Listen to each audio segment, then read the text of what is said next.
Hello and welcome to another ATP Geopolitics video with myself, Jonathan MS Pearce. This is the Ukraine War news update for the 25th of April 2023.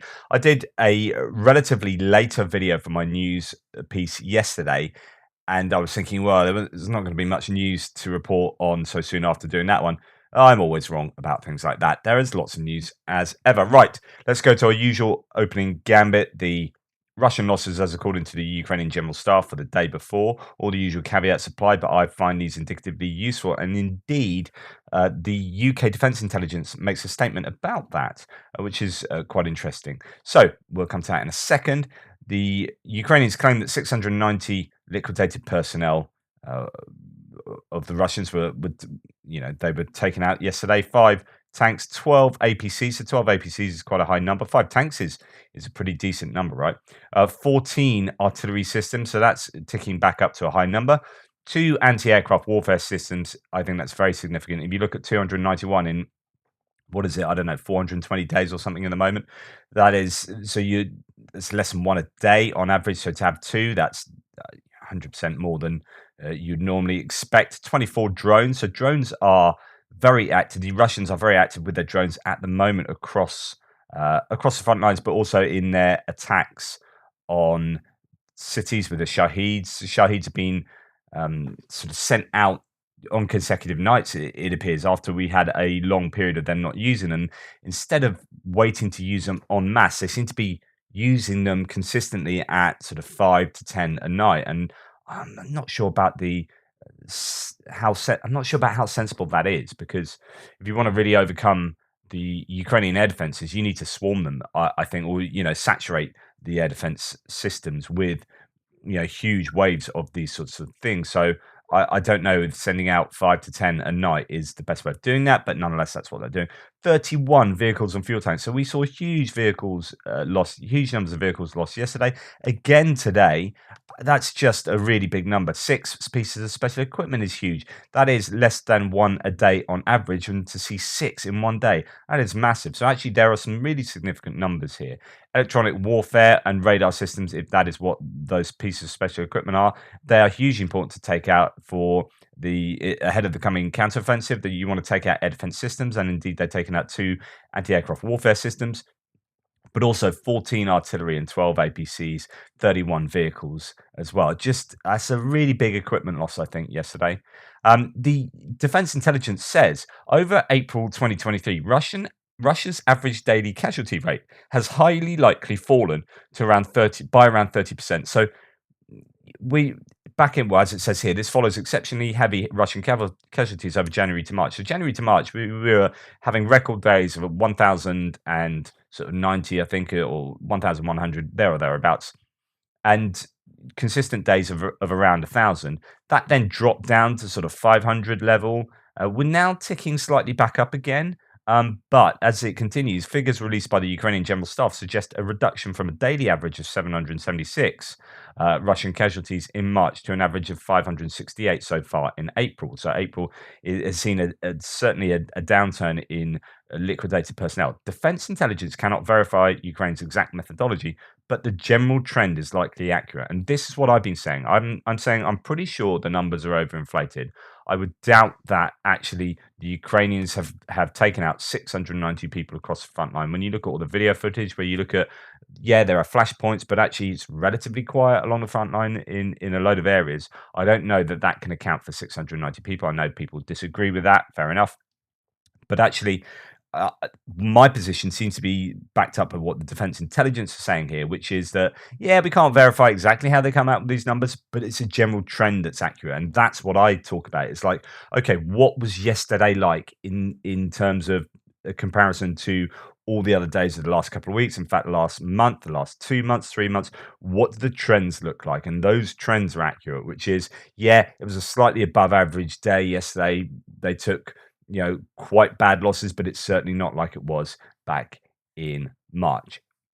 Russia's losses, it continues, have highly likely reduced as their attempted winter offensive has failed to achieve its objectives, and Russian forces are now focused on preparing for anticipated Ukrainian offensive operations, although there's something to say about that. I'll come on to that a bit later. So this came out yesterday. Ukrainian air defense has taken down 9 Russian drones within the past 24 hours, 6 of those being Shahed, 2 one what looks like an all-land type drone, and 2 Lancet loitering munitions. Oh, it says it there.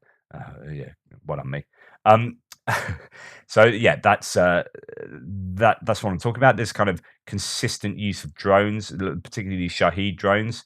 Not a huge number every night, just enough. But then you're thinking, well, I guess then the rationale might be for the Russians. Yeah, we just need to send out enough so that we know where the Ukrainian defense systems are. So it might be that they are sacrificing Shaheds to find out where the air defense system is so they can then use aviation more effectively, as in aircraft, fixed wing aircraft.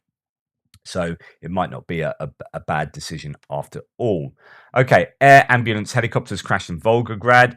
Not too important here, but it is a loss of another aircraft. Okay, it's for emergency services in Russia. Okay, railway junction in Ilovaisk was attacked. I suppose I should remind you where Ilovaisk is. That would be sensible, wouldn't it?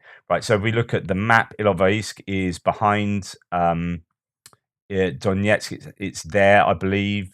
Just a really important railway junction. It was a site of a massacre back in 2014, where the Russians took out a load of Ukrainian troops back in the original 2014 conflict. It's been the target a number of times over this later iteration of the war, as it is a major transport network hub, certainly a railway hub. So yeah, Ilovaisk was hit probably within the last 48 hours now, because I could have reported that yesterday but didn't.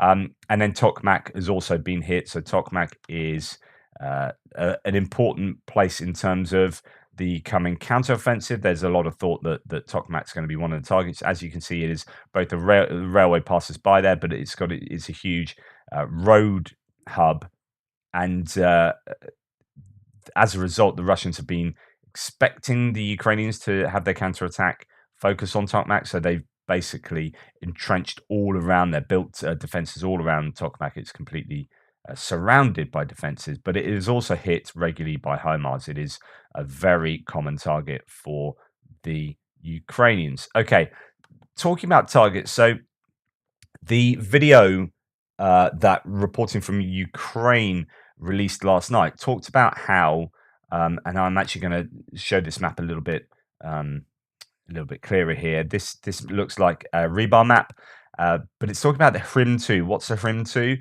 Well, it's this missile that the Ukrainians have developed, and I'm unsure of the exact range of it, because there are, well, as it says here, that the original Sapsan version of the missile for Ukraine's own use was to have a range of 500 kilometers. That doesn't mean they've got one with that range. The later HRIM-2 version developed for export has a range limited to 280 kilometers in order to fall within the 300 kilometer limit set by the Missile Technology Control Regime, which seeks to limit the proliferation of missiles and missile technology. Right. That doesn't mean that says nothing about what the actual range of this missile might be that the Ukrainians have sort of been able to produce during this war. Okay, so I don't know what the actual range is, but it appears to have been shot. I talked about it hitting Feodosia, which is this port to the south of, well, to the east of Crimea. And why that was important, I said that was important because it's a hop, skip, and a jump across to Kerch. And if it's a hop, skip, and a jump across to Kerch, you can hit the Kerch Bridge. So there have been apparently 2 hits by HRIM-2 being fired from over, south of Odessa, along this stretch of coast near Romania, Moldova sort of area, and those missiles have passed across Crimea to land in Feodosia. Well, also, I mean, apparently Armyansk might have been hit from the Kherson region, but it looks like from Zaporizhia, they have, and this happened on the 22nd of April, they hit Kerch, or it didn't hit Kerch. I think it apparently sort of got taken out of the skies by air defense. So Ukraine tried to launch another strike on the Crimean Peninsula from the operational tactical missile system Thunder 2. That's HRIM-2.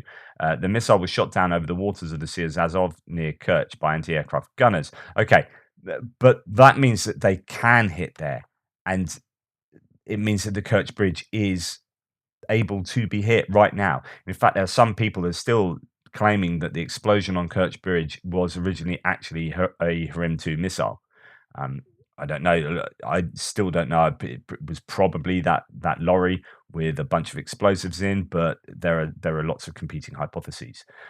So anyway, the point of mentioning this, I didn't know about this Kerch, this missile that was shot down at Kerch, but these Rim 2s could well be really important munitions going forwards, and it will allow them to hit anywhere on Crimea. And if you can hit anywhere on Crimea, then the Ukrainians have a bit of an advantage over the Russians there in terms of you know harassing the Russians and making it untenable that they stay on Crimea, because I've talked about them pushing down in a counteroffensive to the edge of Crimea, but not attacking Crimea by ground, but just hammering it with missiles. Well, actually, to some extent, they could do that now. Obviously, it depends how many Grim 2s they have and also how easy they are to shoot out of the sky. But they do have the ability to hit anywhere in Crimea, and that's really significant.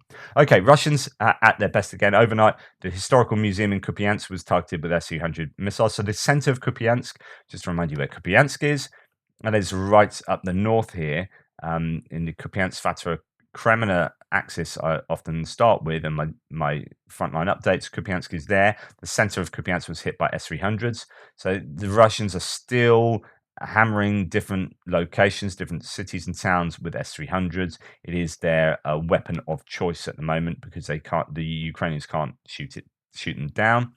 5 missile strikes from Belgorod on Kharkiv, and this will almost certainly be S-300s as well, all at industrial sites. We must not be mistaken. Russia will not abandon its goal to kill the Ukrainian economy. There's the idea that they are hitting industrial zones, which are civilian industrial areas, but of course that is, I mean, you can argue that's a war crime, and you might be quite successful in arguing that.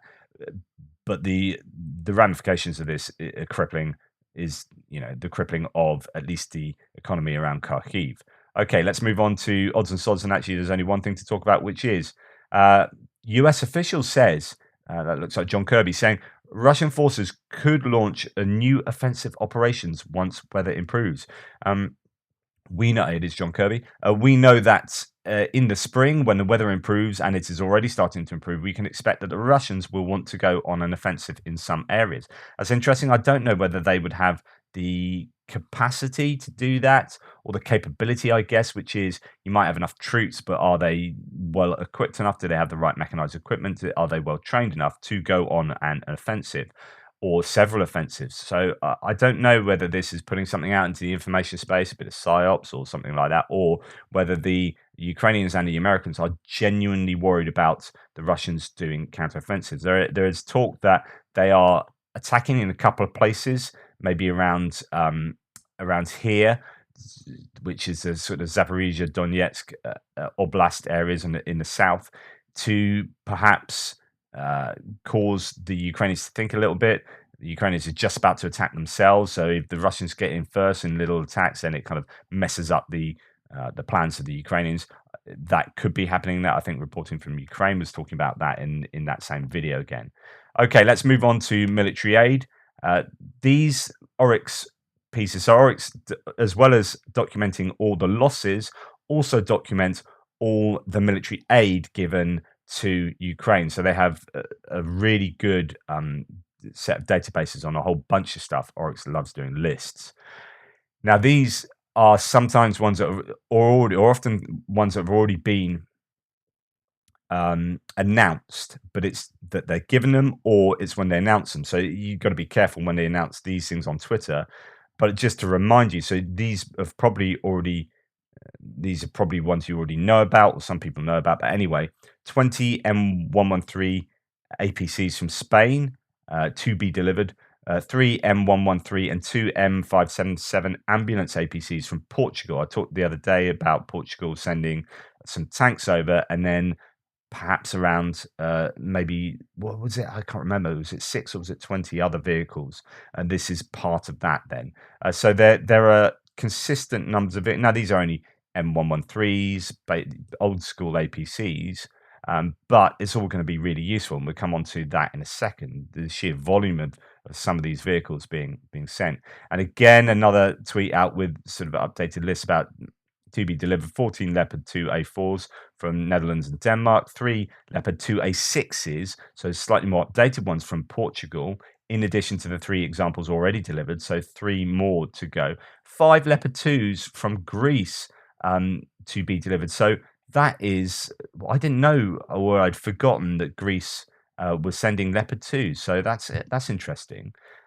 So anyway, there are consistently there are vehicles going to Ukraine or to Poland and Germany before they go to Ukraine.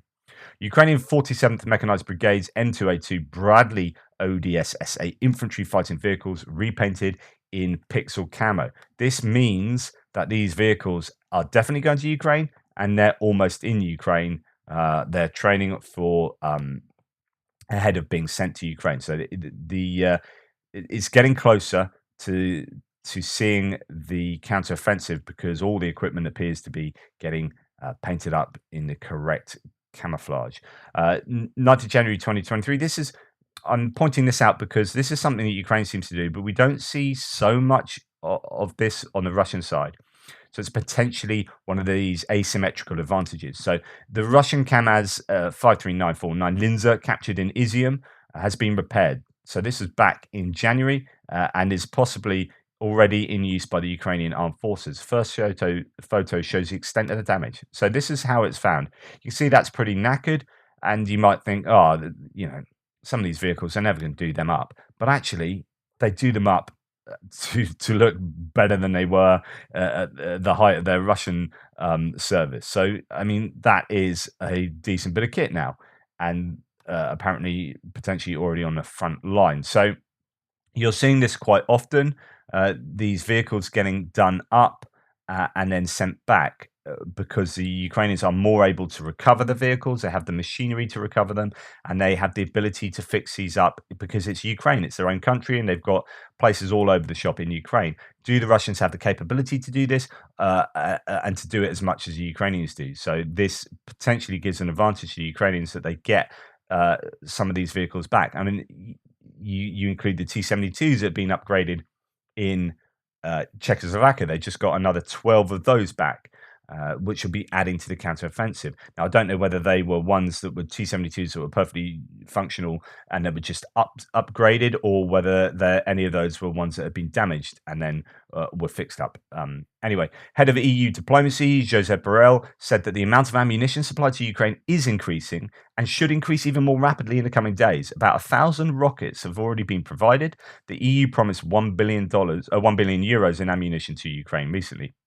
There is talk about this. There's argument about where all this stuff is going to get made, and some Ukrainians are complaining actually the EU hasn't been quick enough because of the arguments about where this stuff was going to get made and whether any of it was going to get made out of the EU. And some countries like France are saying no, and you can understand why. No, we don't want any of this made outside the EU. If the EU are going to do this, we want the benefits for the manufacturing industries to be born within the borders of the EU. But then I think the understanding was, well, we don't have the capacity to do that yet. So we need to, if we promised all this stuff to Ukraine, we need to make some of it outside the EU. So we're going to pay industries outside the EU to make that. I don't know where that is, whether it be Egypt or wherever, South Korea, I don't know.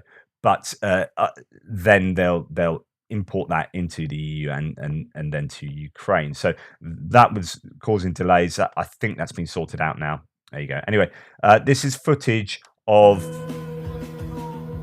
music. This is footage of equipment in training. And why this is significant is, again, just the volume of the equipment here. So we've got this is just one bit of footage of these guys doing some training on some tanks and other vehicles probably. But you've got quite a few of them there. There is, and then here we've got American 1224 Max Pro. So these are the MRATs, mine-resistant ambush protection armored fighting vehicles of Ukraine. So I don't know if they're fighting vehicles, they're armored vehicles of Ukraine's armed forces of the Eastern Front. The US donated at least 440 of these vehicles to Ukraine, according to the Pentagon. 440. 440 is a huge number of these vehicles just suddenly going to be available for Ukraine to use, and that some of these are already in use in Ukraine. So they do have these. You've seen some of these blown up. I'm pretty sure. So, but I don't know. I've talked to you before about swinging between optimism and pessimism about the counteroffensive. It's about management of expectations here, and I don't want to be like too enthusiastic. But then you kind of look at some footage and think, wow, there is, and then you hear some claims that actually they do have enough equipment for these counteroffensive. It's just beyond that. Where are Ukraine in the slightly longer term than the immediate counteroffensives? Is that a place where you need to worry? And it's about the success of the counteroffensives. So you go yes no so M1 Abrams tanks, which will arrive from the US in Germany over the next few weeks to train Ukrainian troops, those won't be sent to Ukraine to participate in hostilities. These tanks will only be used for training. These are not the updated tanks that will subsequently go to Ukraine, said Pentagon spokesperson General Patrick Ryder. Now, I don't know what the status of the Abrams going to Ukraine will be. I don't know what kind of upgrade. Uh, you know, you hear rumors about will it be this, will it be that? I don't think it's going to have depleted uranium armor, but what other capabilities will these tanks have? I don't know. I guess we'll have to see. I'm sure someone knows. I'm sure you'll let me know in the threads. Right. US has stopped buying Switchblade 300 kamikaze drones. These are the very small ones that take out one or two people. And I guess they've stopped buying these because looking at what's happening in Ukraine, you can buy cheap drones, whack a couple of hand grenades on them, or put an RPG warhead on them and fly them into the opposition, and they're damn sight cheaper than these specialist military manufactured Switchblade 300s. So yeah, I guess they've looked at this and said, right, there's no point buying these and providing these for Ukraine. However, they have ordered Switchblade 600s for Ukraine. Ukraine has received over 700 Switchblade 300s, and these are the smaller ones with the 10-kilometer range and a grenade-sized warheads. So grenades are, I mean, they're horrible. You don't want a grenade landing next to you, but it's going to injure just a couple of people, perhaps kill a couple of people. But it's not particularly, they're considering the amount of money these things cost and the amount of effort you have to go to get these things trained on these systems and then get them used and up and done and XYZ to drop just a kind of grenade on the enemy. So the Switchblade 600s are a massive improvement with a 50-kilometer range and a javelin-sized warhead. So these are significant and they can take out armor, and really those are the ones that Ukraine are going to be far more keen to have. So the Switchblade 600s are still being manufactured and bought for the Ukrainians. Right. Talking about the size of the counteroffensive, I'm not going to go into this in detail, and I'll do this in my extra later. But this is a visual infographic of the publicly known Ukrainian Spring Offensive Unit. So none of this is controversial to let the public know. This is all out there. This formation is already more powerful than the operational forces of the British or French or German or Italian or Spanish army. But this is not all that is heading to the front soon. This is a fascinating infographic. So you look at all the tank battalions: T64, T72EA, Leopard 2A, 5 and 6, AMX 10 RCR, so those and other kind of tanks. T55S are the upgraded T55s from Slovenia, I think it was. Challenger 2 Battalion, T64, PT91, that's a T72 upgrade that the Polish are given, and T72 tank battalions. And then you've got, all these other ones: Max Pros, Mastiffs from the UK, Max Pros that we just seen, Senator, Huskies, they're from Canada, Senator, Huskies from the UK, M113, Bulldogs from the UK, M113 from goodness knows where, all over the shop. So all these different, you got your BMPs, Vikings, again, all these different battalions, CVRT, so they're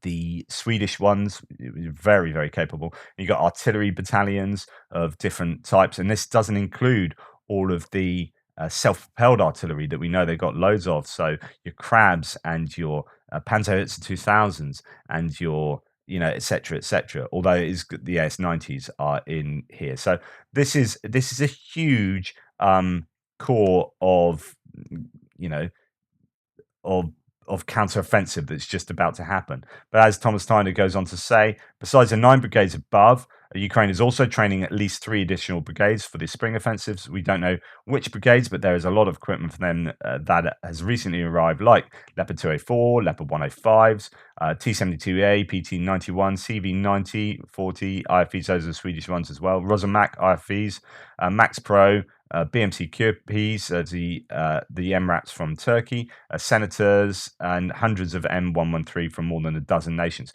So they've got a load of equipment.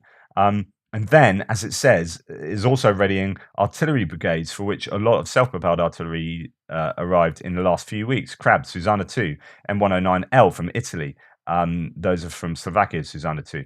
AS90s from UK, for more to come. French and Danish Caesar, and archers from Sweden. So in total, Ukraine could equip around 18 plus combat brigades for the coming offensive. Naturally, the brigades will also include reconnaissance, air defense, engineer, logistics, etc., elements. But as the exact type of these units is unknown, I didn't include them in my graphic. Besides combat brigades, Ukraine is also readying 9 National Guard offensive guard brigades to clear out Russian army remnants in liberated territories. Those brigades have less tanks, fewer tanks, and use lighter vehicles than the combat brigades, but they will be essential to secure the rear and the lines of communication of the Ukrainian spearheads. And then he talks about engineer units for defensive lines and breaching, pontoon bridge units. In short, the spring offensive will deploy the second most powerful military formation on the planet. I mean, that's insane. He's really upbeat about this, to crush the Russians and all that. But he's just he's saying, I'm looking forward to seeing the Russians suffer a greater military defeat than all these other great military defeats combined. P.S. The most powerful military formation on the planet is the U.S. Army's Third Corps, but we all knew that. So he's like, this is where you swing from, oh, I don't know, I'm not too sure, to, oh my goodness, right. They've got a load. There's a load of stuff being thrown at the counteroffensive. And if it is done correctly, if they've got the planning in place and it's executed well, and luck and wind is in the right direction, then it could be really successful. And that could have huge ramifications in terms of continued support from the West. Because there are people talking at the moment that if it doesn't go well, then and there was, I don't think I've got this on one of my bits of news, but there was a kind of, I don't know if it's a leak or what, or some experts saying that, yeah, we've heard that if it doesn't go well, the Americans are preparing the situation to go to the table with the Russians and do some negotiations. So there is an awful lot riding on this counteroffensive. The Russians, on the other hand, are beginning to use T14 Armata tanks in Ukraine, writes RIA Novosti. I don't know how true this is. Manufacturer Rostec said in 2021 that it had produced 40 up until then. Production is probably only in the low tens, while commanders are unlikely to trust a vehicle in combat, the British military has said. Right, the T14s are absolute garbage. If you want a really good assessment, go and look at Laserpig's video. The T14 Armata tank sucks. And it's a very good assessment of the T14. And oh my goodness, I didn't realize it was as bad as that. But it really is not good at all. So if they're using T14s on the front, I don't think there's anything to worry about at all. Okay, geopolitics. We've got to rush through this. Minister of Foreign Affairs of Poland said that 11th package of EU sanctions against Russia is at the stage of discussions. According to him, the package of sanctions will be introduced no earlier than the second half of May. But on the other hand, I talked about this the other day. The G7 has talked about banning everything. And then any exceptions in terms of sanctions, any exceptions are added to the list. So you start with nothing and you add things onto the list that are exceptions, rather than start with everything being allowed and then add each thing that you want to sanction. So it's reversing that kind of way of looking at it.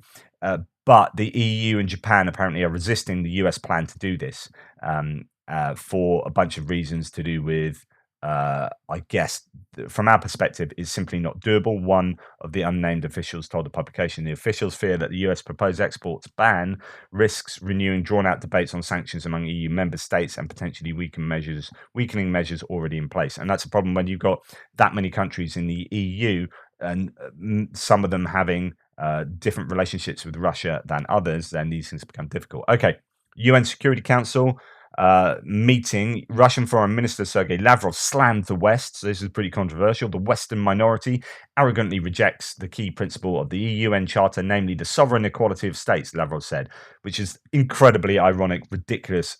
Just, oh my goodness. Sovereign equality of states, and they've invaded Ukraine. After having invaded Ukraine in 2014. Absolutely ridiculous. Anyway, interesting. And I want to look into this. I don't know exactly what was said. So I do need to listen to this. But the Ecuadorian representative absolutely obliterated Russia at the UNSC, apparently. It was so bad that Lavrov walked out. Thank you, Ecuador, for your principled stance and your defense of international law by calling out Russia for what it is. You are showing true leadership. Interesting. Well done, Ecuador, by the sounds of it, but I do need to look at the details there. Right. US Air Force has shifted refueling mission from Germany to Poland. This is quite significant now. I think there's something like 18 big old refueling jets that take off from Germany. If they're moving into Poland, then again, Russia wanting there to be this greater distance between NATO and Russia, just everything's creeping closer and closer. And this would be quite geopolitically important in terms of actually Poland being now the central training place for, well, Germany is largely still, but Poland is becoming a much, much bigger military player within Europe. And in fact, given its proximity to Ukraine, it's more useful to do training and to get stuff happening in Poland. So obviously that would be to the advantage of the Polish economy, and Germany, might be thinking, dang, we're missing out there. But anyway, here's an example of the shift through into Poland as all the refueling missions will take place from Poland, it seems. Right, Chinese Foreign Ministry. Now, the Beijing's ambassador to France calls a right uproar by saying that basically Crimea is part of Russia type thing. And then everyone went, whoa. And then China have actually, and this is quite rare, China have actually overruled her essentially. And that's important. But also the fact that she said that, does that reflect really what China actually really think? So there are two things going on here, and the fact that she said that is bad and controversial, and could be a sign of it being far more embedded within Chinese thought than one had hoped for.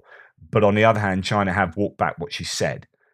So that was a lot of controversy over the last sort of 48 hours. Now, the last thing I'm going to talk about is Nikolai Peskov. He's the 33-year-old son of the Kremlin spokesman Dmitry Peskov, who is pretty controversial these days. Apparently, he signed up to fight for Wagner anonymously for 6 months as an artilleryman. And this is, I guess, to try and fight. For me, I'm entirely dubious of this whole thing, and I'll tell you why in a second. But there was this claim, and I talked about this, how when Putin did his big speech, his big anniversary speech, and you looked at the first couple of rows of all the like rich and famous people in the audience and in Russia, and none of their children were fighting in Ukraine. Like statistically, is that possible? It's only possible if they've got out of sending their kids to Ukraine. And so I think something like this is say, yeah, look, we've got, one of our rich, important people, his kids are gone to fight on the front line. Brilliant. We sorted that out. Great. You can't complain about that anymore. The problem is, he's an interesting one anyway. I think he was arrested in the UK for robbery. Was he back in Milton Keynes or something? According to British court documents in 2010, Nikolai was charged with robbery and causing actual bodily harm to an 18-year-old man in Milton Keynes. He moved back to Moscow in 2012 and got a job at the Kremlin's English language television station RT. So but the thing is, he went to so he had to do it under fake papers apparently, so he could be anonymous. So that's really convenient. So there's going to be no paper trail of him actually fighting there. And then the pictures that are being shown by what's his face, Soloviev, sorry, not what's his face, Soloviev on TV has him, in those, has a group of men in the scars across their faces. You can't tell it's him. And it's like, really? And then it turns out that he's got a prized Tesla that, and this is documented in both these articles here, BBC and the Guardian one here, but it's all over the mainstream media, is that he's got this prized Tesla that he doesn't allow anyone else to drive. And a Telegram channel has provided sort of evidence or whatnot that has been seen driving around Kiev, and has indeed picked up speeding tickets during the time he was supposed to be fighting down in uh, for Wagner in the Bakhmut area. And then there are claims that actually he was just operating drones like way behind the lines, and so on and so forth. There's just all these different claims, and the reality is he won't have been fighting on the front lines. Just even if he was down in Bakhmut, he would have been doing something that was completely not perilous to his life. But the likelihood is, well, he might have been there for a bit, but he certainly wasn't there for 6 months, and he appears to have been driving his Tesla around Moscow quite a lot in the time he was supposed to be down there. So there you go. That's that. Thank you for watching. Please like, subscribe, and share. Sorry, this one's been a bit longer. Just loads has happened, and I talk too much. Anyway, yeah, as I say, all the ways you can help the channel are in the description below. Only do that if you have the desire and wherewithal and ability and all that. Thank you anyway. Take care. I'll speak to you later.